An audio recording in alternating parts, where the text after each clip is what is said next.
Hello my dear students, welcome back to a new session of editorial analysis. और आज के session में हम बात करने वाले हैं एफसीआरए के बारे में। और एफसीआरए को लेके कुछ नए रूल्स आए हैं, कुछ अमेंडमेंट्स आए हैं। अब रूल्स किसी भी चीज़ को रेगुलेट करने के लिए अच्छे होते हैं, लेकिन रूल्स अगर बहुत ज़्यादा स्ट्रिक्ट हों तो उससे कई बार जो हमारा काम चल रहा होता है ना, कोई भी फंक्शन जो है तो वो क्रिपल हो जाता है, यानी कि अपंग हो जाता है जब बहुत ज़्यादा किसी चीज़ में स्ट्रिक्टनेस आ जाए तब, है ना। तो ऐसा ही कुछ डिस्कस होने वाला है आज के एडिटोरियल में, जो एफसीआरए रूल्स हैं उसको लेके। आइए चलिए देखते हैं आज का एडिटोरियल। लेकिन शुरू करेंगे हमेशा की तरह हम वोकैबुलरी से। Now the first word is onerous. First word is onerous. Onerous का मतलब क्या होता है? O U S ending word है। O U S ending word adjectives होते हैं, है ना। ओनरस का मतलब क्या होता है? डिफ़िकल्ट। ओनरस का मतलब क्या है? डिफ़िकल्ट, है ना। कोई चीज़ जो बहुत ज़्यादा बोझ जैसा लगने लगे, बहुत मुश्किल लगने लगे, है ना। डिफ़िकल्ट एंड बर्डनसम, कठिन या बोझिल लगने लगे, है ना। देखो, बोझ जैसा कोई चीज़ अगर लगने लगे तो हमें वो ओनरस लगता है। कैसा लगता है? ओनरस लगता है, ठीक है। एंटोनिम इसका क्या होगा? एंटोनिम होगा easy, effortless. The new onerous rules increase compliance costs, है ना। हम क्या बात कर रहे हैं कि जो नए रूल्स हैं, है ना, नए रूल्स को कैसा कहा गया है? ओनरस। क्यों? क्योंकि इससे कंप्लायंस कॉस्ट, यानी कि पालन करने का जो कॉस्ट होता है, कंप्लायंस मतलब पालन करना, obedience, very important word this also for your exams, right. So compliance cost जो है वो बढ़ रहा है ओनरस रूल्स की वजह से।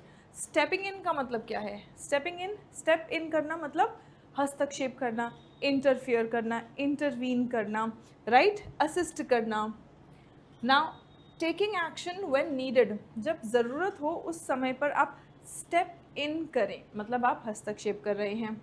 एंटोनिम क्या है? पीछे हट जाना, रिट्रीट करना या फिर विड्रॉ करना। NGOs are stepping in where the state falls short. Fall short मतलब जहाँ पे पीछे पड़ जाता है। पीछे पड़ना मतलब पीछे हो जाना, है ना। पीछे पड़ना तो अलग मीनिंग हो जाता है।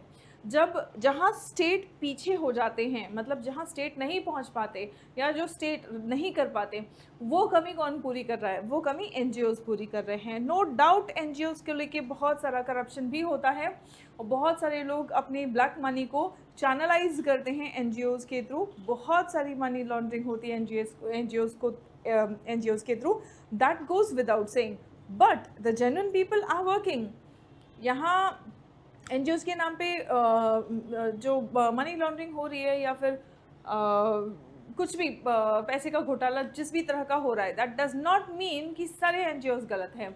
बहुत सारे एनजीओज जेन्युइनली काम कर रहे हैं। जहाँ पर स्टेट पीछे हो जाता है लोगों के लिए काम करने के लिए, तो वहाँ पे एनजीओज काम कर रहे हैं। एनजीओज आर स्टेपिंग इन, यानी कि एनजीओज वहाँ हस्तक्षेप देते हैं जहाँ पर जो काम, जो कर्तव्य राज्य का होता है, सरकार का होता है, और वो नहीं कर पाते हैं, तो वहाँ एनजीओज मदद कर रहे हैं, राइट। नाउ स्ट्रिंजेंट का मतलब क्या है? E N T ending word है तो ये एडजेक्टिव है। Stringent, E N T ending word है तो ये एडजेक्टिव है, जिसका मतलब है बहुत स्ट्रिक्ट, है ना।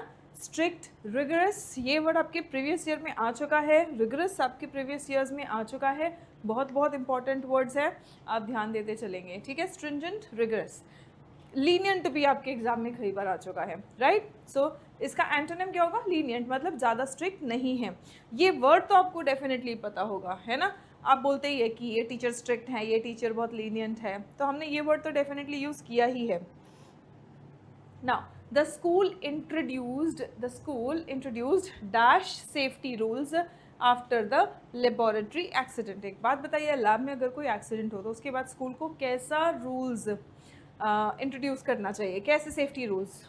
जो बिल्कुल स्ट्रिक्ट हो और कड़े नियम हो और उनका पालन होना ही चाहिए, है ना। तो अगर कोई एक्सीडेंट हो रहा है उसके बाद तो स्कूल अगर अथॉरिटी है रिस्पॉन्सिबल, तो उनको किस तरीके के रूल्स इंट्रोड्यूस करने चाहिए? Dash safety rules. कैसे safety rules? Onerous, stepping in या स्ट्रिंजेंट? आप मुझे कमेंट करके बताएंगे। Come to the next word, confine. Confine करना मतलब क्या? रिस्ट्रिक्ट करना, सीमित कर देना, right. This is a verb. Now ये आप सफिक्स से नहीं पता कर पाएंगे कि इसका पार्ट ऑफ स्पीच क्या है, इसको मीनिंग से समझना पड़ेगा। सो कन्फाइन करना मतलब सीमित कर देना, किसी एक जगह पर बांध देना या रोक देना। रिस्ट्रिक्ट करना या फिर लिमिट करना। ना एंटोनिम क्या होगा, आज़ाद कर देना या खुला छोड़ देना। एक्सपांड और free. NGOs must confine their work to approved activities. NGOs no doubt जो जेन्युइन NGOs हैं वो अच्छा काम कर रहे हैं, लेकिन उनको अपने कार्यों को कुछ एक्टिविटीज़ जो अलाउड एक्टिविटीज़ है, जो अप्रूव्ड एक्टिविटीज़ है, उसमें कन्फाइन करना चाहिए, उसमें सीमित करना चाहिए अपने आप को। The next word is barred. Bar लगना मतलब क्या ना, बार के अपने आप में कई सारे मीनिंग्स है, लेकिन एज अ वर्ब बार करना मतलब प्रतिबंधित करना, रिस्ट्रिक्ट करना, प्रोहिबिट करना, रोकना। ठीक है, प्रोहिबिटेड, फॉरबिडन, एंटोनिम हो जाएगा उसका अलाउड, परमिटेड। ठीक है, now NGOs are barred from political content. NGOs को जो है पॉलिटिकल कंटेंट से बार किया जाता है, राइट।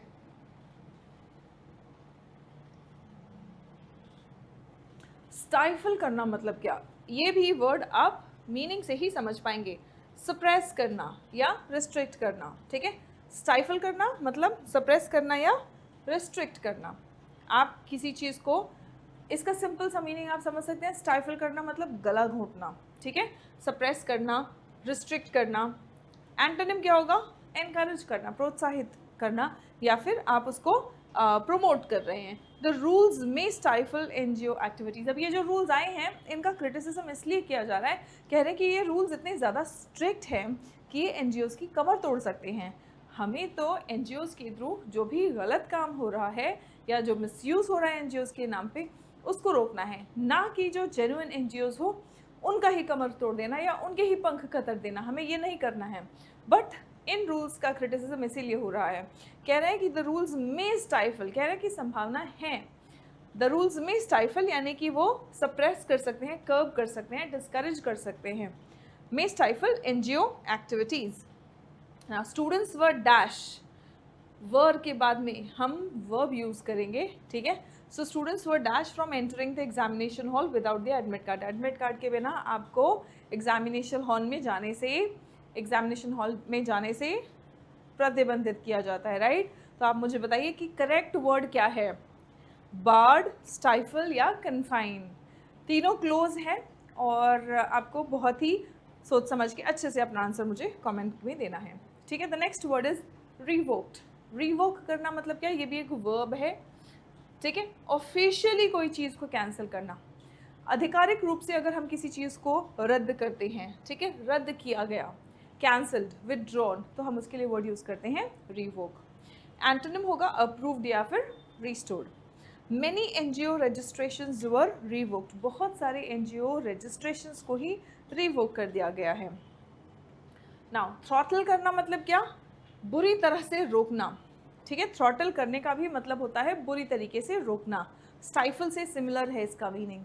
ठीक है, सप्रेस करना, चोक करना, गला घोट देना। ठीक है, एंटोनिम क्या है, एंटोनिम है एनकरेज करना, प्रोमोट करना। यहाँ पे आप देख सकते हैं इस आदमी को यहाँ पे रोका जा रहा है ना, चेन से बांध के किसी तरह उसको रोका जा रहा है, तो उसको सप्रेस कर रहे हैं, सिवियरली रिस्ट्रिक्ट कर रहे हैं, बहुत ही बुरी तरीके से उसको रोकने की कोशिश कर रहे हैं।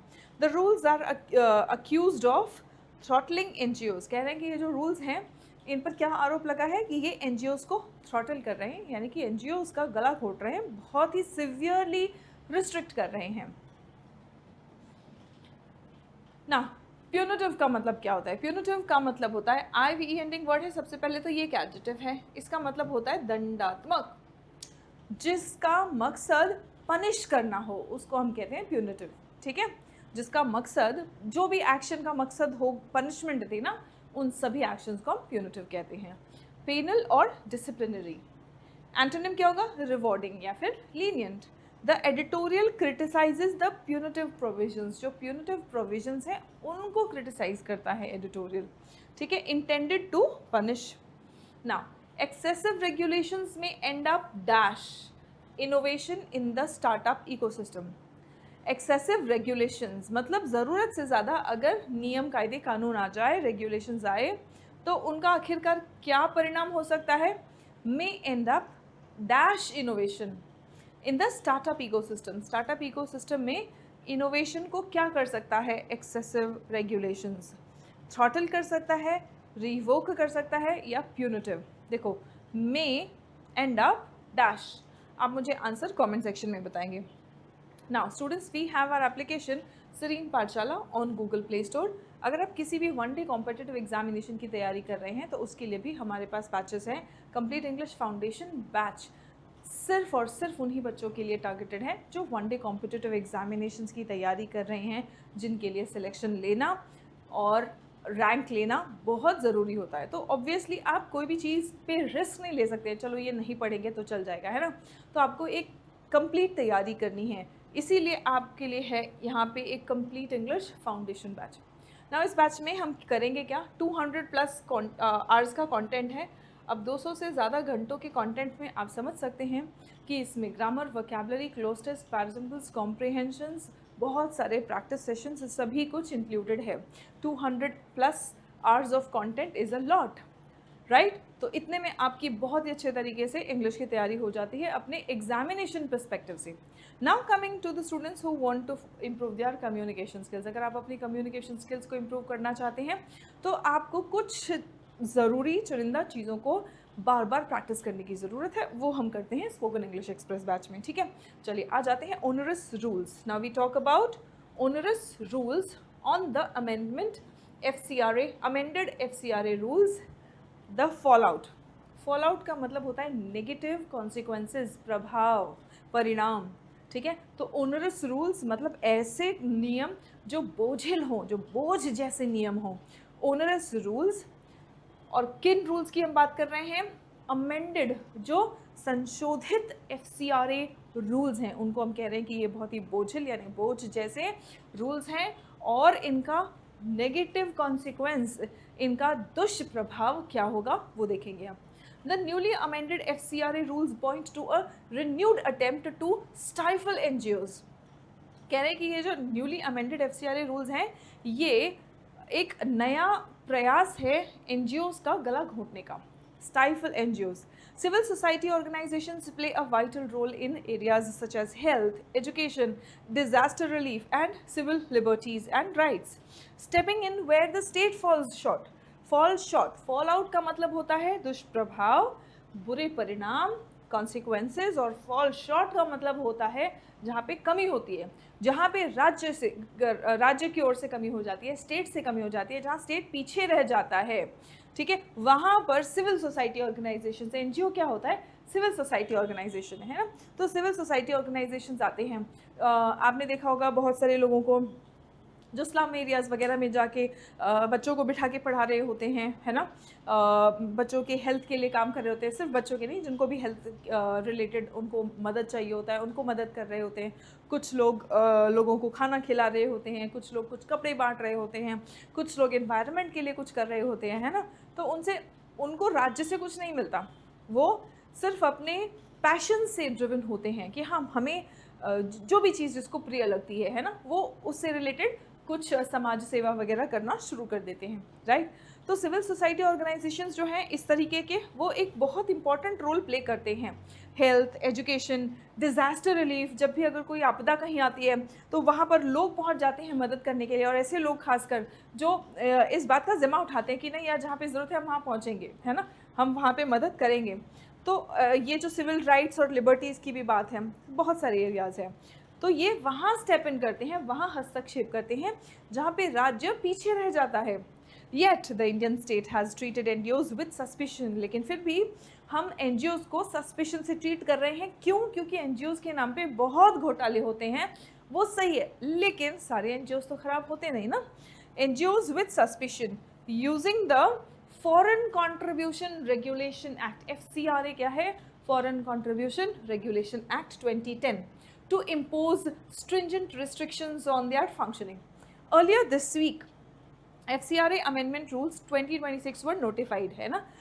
FCRA Amendment Rules 2026 notify किए हैं इस हफ्ते में, which require all NGOs registered under the FCRA 2010 to confine their work to activities specified for their category and to the states and union territories named in their registration. अब उनके registration में जो नाम लिखा है कि ये स्टेट में और ये यूनियन टेरिटरी में तुम काम कर सकते हो और ये एक्टिविटी कर सकते हो, तो इनको स्ट्रिक्ट रूल्स दिया गया है कि तुम यही काम करोगे, इससे बाहर निकल के कुछ काम नहीं करोगे. They must also disclose their social media handles, उनको अपना सोशल मीडिया हैंडल्स भी डिस्क्लोज करना है. उनका अगर कोई वेबसाइट है, पब्लिकेशन है, ये सभी कुछ websites and publications, and are barred from carrying political content, और उन पे पॉलिटिकल कंटेंट कैरी करने पर रोक लगाया गया है, प्रतिबंधित किया गया है. कि मान लीजिए कि अगर आप एजुकेशन के लिए किसी के काम कर रहे हैं तो कोई पॉलिटिकल कंटेंट पे आप कुछ नहीं बोलेंगे.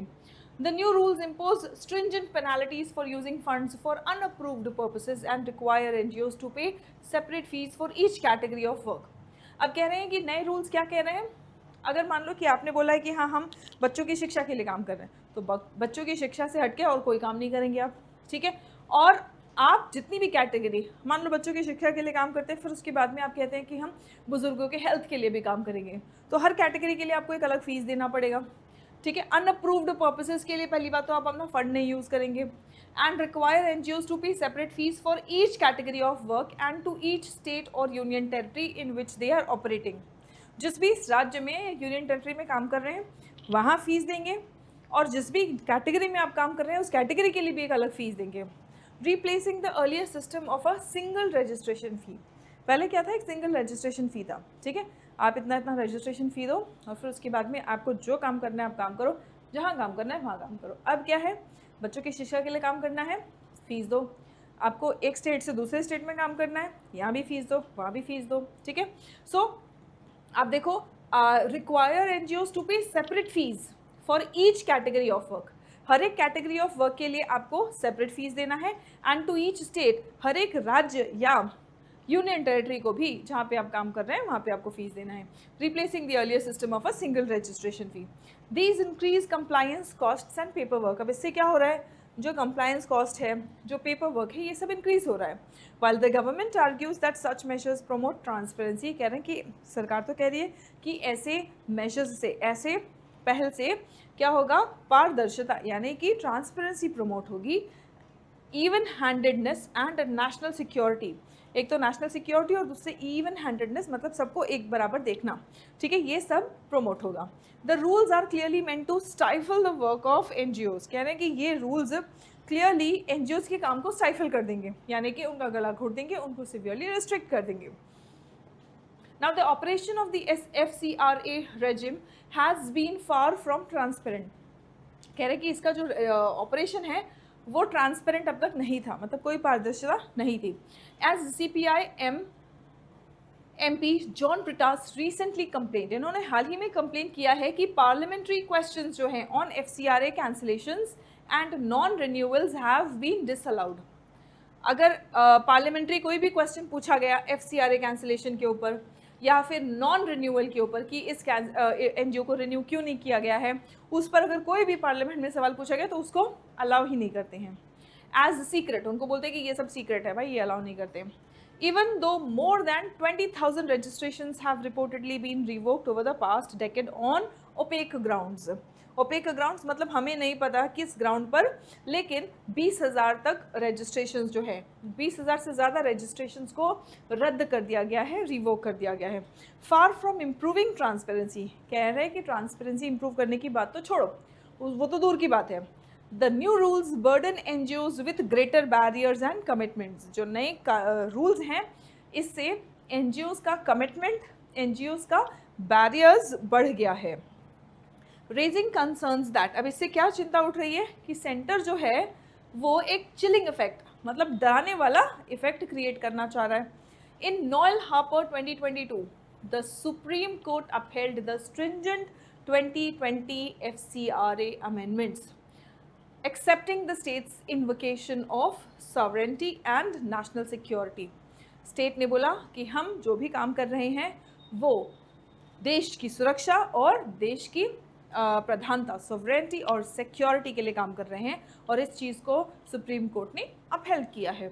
Yet in 2020 the court had read down rules that would have classified the rights activism of civil society bodies, including protests and demonstrations as work of a political nature, drawing a distinction between party politics and everyday work of social and economic betterment। कह रहे हैं देखो, लेकिन फिर भी 2020 में court ने क्या किया था, उन्होंने रीड डाउन किया था कुछ रूल्स जो क्लासिफाई किए जाएंगे, क्लासिफाइड जिसके अंदर उन रूल्स के अंतर्गत क्लासिफाई किए जाएंगे rights activism of civil society bodies, including protest and demonstrations. Protest और डेमोन्स्ट्रेशन भी अगर कर रहे हैं सिविल सोसाइटी बॉडीज तो as work of a political nature, drawing a distinction between party politics and the everyday work of social and economic betterment। इसमें उन्होंने क्या किया कि उन्होंने एक डिस्टिंक्शन ड्रॉ किया कि भाई ये जो है ये पॉलिटिकल वर्क होगा,